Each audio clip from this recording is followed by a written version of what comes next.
The history of lighthouses goes back to the distant past and goes hand in hand with the history of sea voyages.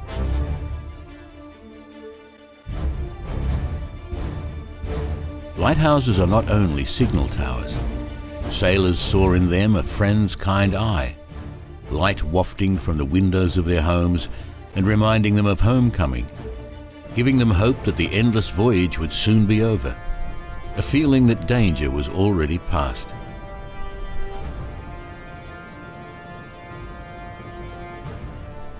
The most powerful lighthouse in Europe as an English gentleman's club.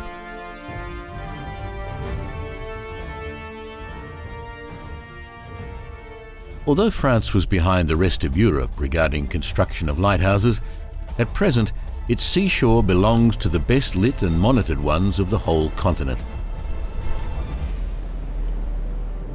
During a construction wave in the late 19th century, the French adopted a strategy of building a line of towers so that ships could pick up a signal from the following lighthouse at the time the first one disappeared from their sight.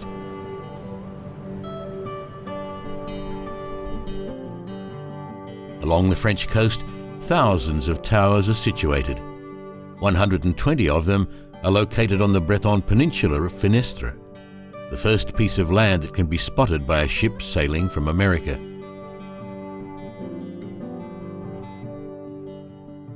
Look, Tyr, there's Créach. It's the main lighthouse in this area. Other lighthouses are also controlled from there. It is closed. Shall we have a look? Of course, we can't miss that. In the northwestern point of the Ouessant Island is the most powerful lighthouse in Europe. It is also the most important for sea transport because of its strategic position between the English Channel and the Atlantic. It stands on the rock that towers over the ocean and is called Créach, which means rise in Breton, or also the Ouessant Lighthouse.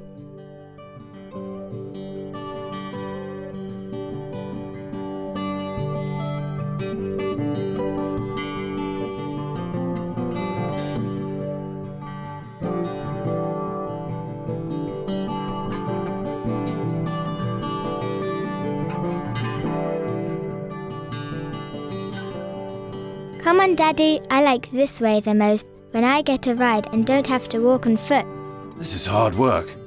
Why are lighthouses always on hills?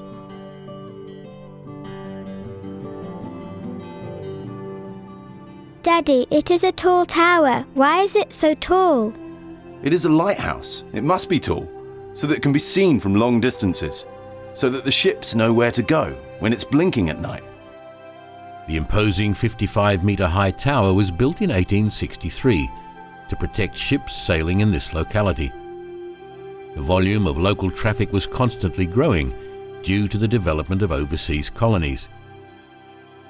There was already an older lighthouse, Le Stif, on the island, built in 1695, but it was a mere 32 metres high, was lit only in winter, and its light wasn't powerful enough, so that it failed to protect ships from being wrecked on the jagged coast.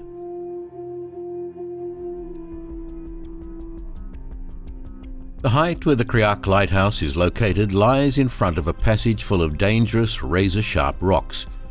Ocean waves strike them with huge power.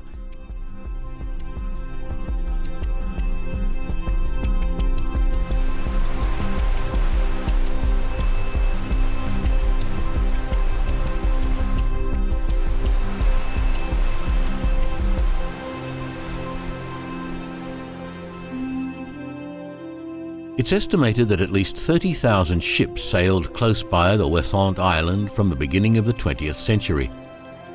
The island is often shrouded by fog, and it is exactly this fog which is the major cause of accidents in this area.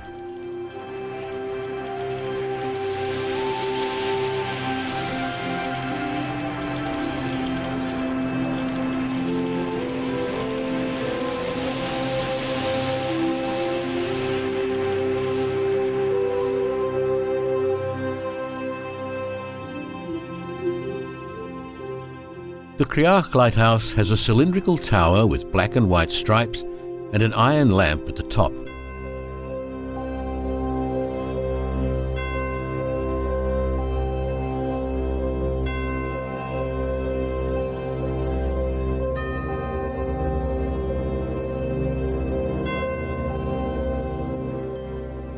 Its base is surrounded by a semicircle of buildings.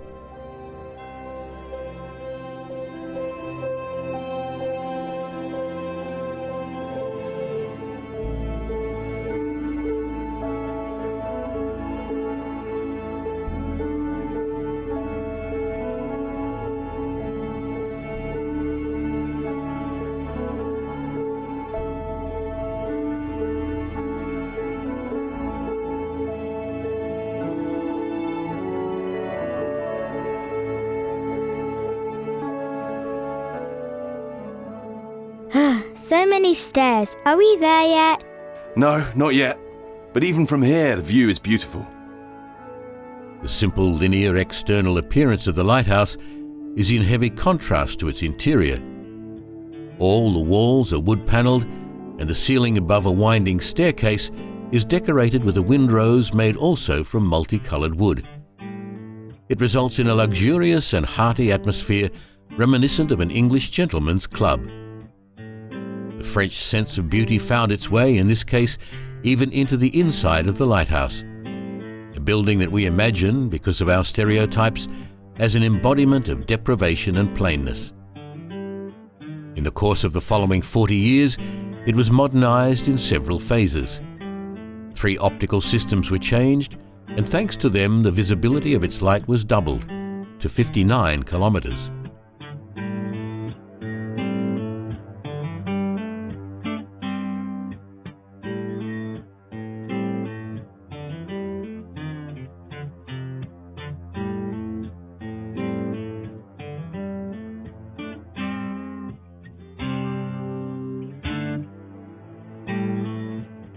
This kind of light used to be installed at the top of the lighthouse.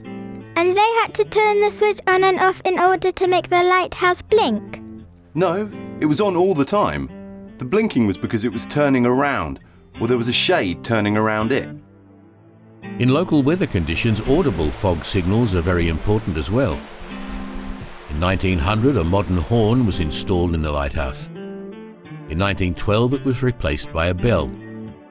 And that was finally replaced by a vibrating system placed on the lighthouse terrace in 1985.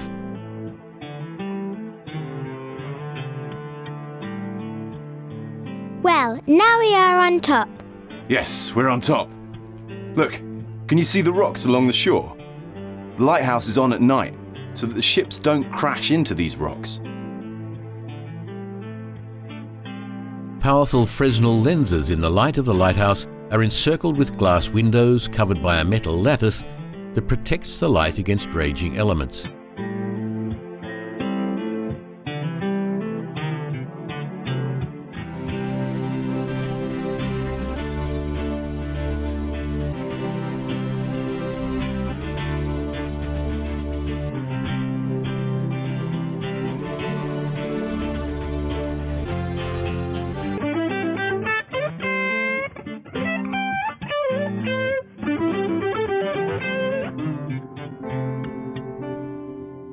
But let's return to the main function of our lighthouse.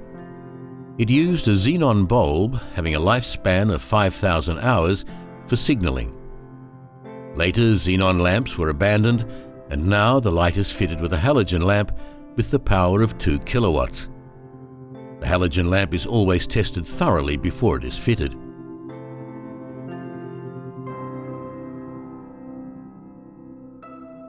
The Créach lighthouse emits 2 white flashes every 10 seconds. At present, however, it also serves more than navigational purposes. The control room has not been used for the original purpose for years. Now it is in the possession of the army and serves as a residence for artists, first of all of French writers. And in 1998, the original power station at the foot of the lighthouse was changed to a museum of lighthouses and signalling devices. Visitors can acquaint themselves in detail with the history and development of lighthouses and other signalling devices.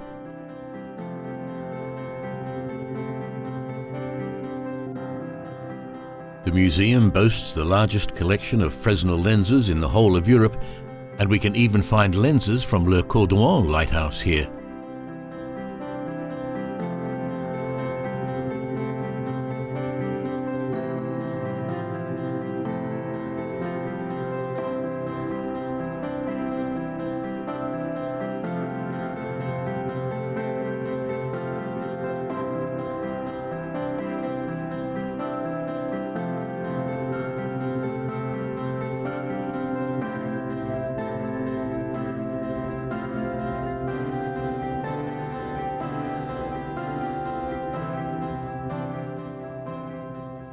In a relatively small area in the neighbourhood of Ouessant, there is a large group of lighthouses. Le Stif, Nividic, Le Jument, Carillon and Pierre Noir.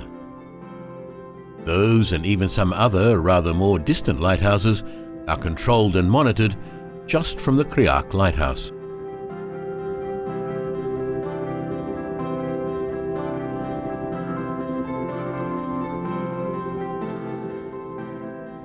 The majestic Créach Lighthouse, the lighthouse that reminds us of the distant and famous history of sea voyages, but is also an important place for organising sea transport in the Atlantic today.